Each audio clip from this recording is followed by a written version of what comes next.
I think that a big part of not only being the voice of the community in Ottawa is to make sure that we get our fair share of support from the federal government. There's lots of competing priorities out there. It's a big country with lots of people needing things.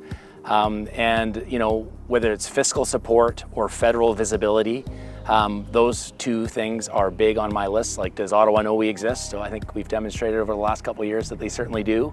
And do we get our fair share of federal support when it's being doled out for various projects within the community? And on that front, I think we've also done very, very well.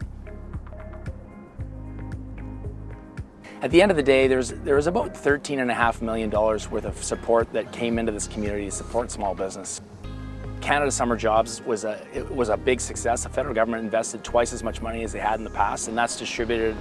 I think over 200 small businesses had the opportunity to capitalize on Canada Summer Jobs, which helps them, and it also helps, you know, young people have meaningful employment during the summer. You know, another big driver in our community, Accelerate Okanagan, which reaches a lot of places, they got some fairly decent support. One of the big plans from the federal government in 2015, 2016 was to invest in recapitalizing the infrastructure in the country. A lot of it's 50, 60, 70 years old. No one's really dealt with it in the way they should have over the past couple decades, and there was a number of reasons why it made sense to do it now. Our community benefited very handsomely on that. Water is a great example.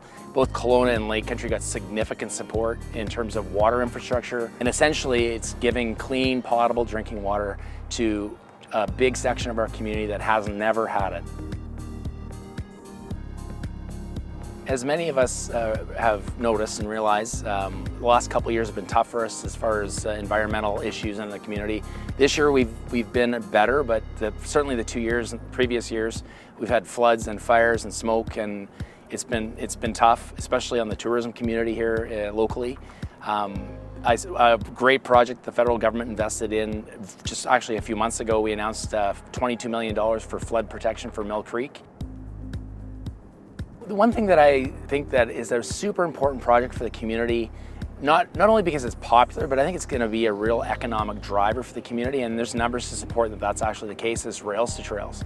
We came up with nearly $2 million to support that project, so I understand it's popular, I understand why it's popular, but it'll be also a really important economic driver for this region moving forward, so I think that's good news for everyone here. In our community alone, since the last election, the federal government's invested in both Okanagan College and University of British Columbia Okanagan over $65 million in both infrastructure and research. So I think that's pretty significant. It's a big vote of confidence for our post-secondary institutions here in the Okanagan. They're economic drivers, they're social drivers, and they've been supported very, very well because they are part of the solution moving forward.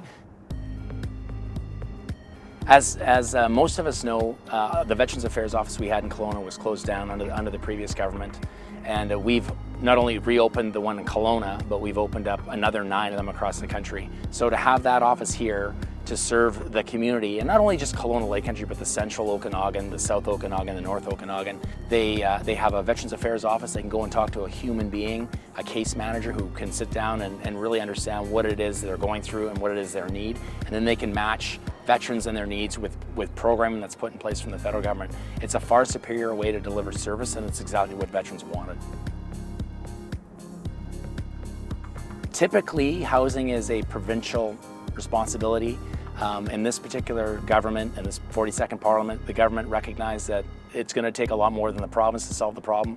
So we partnered with the province to deliver actually $55 billion worth of support across the country over 10 years to help with housing, affordable housing and homelessness, of which Kelowna could certainly does need and is receiving pretty decent support from the federal government. We have opera, we have ballet, we have great museums, we have great cultural events here in Kelowna, and they're only getting bigger and bigger. And they've been very well supported by the federal government, which enriches community for everybody. It makes this place more desirable for people to come to, and it certainly makes them want to stay here.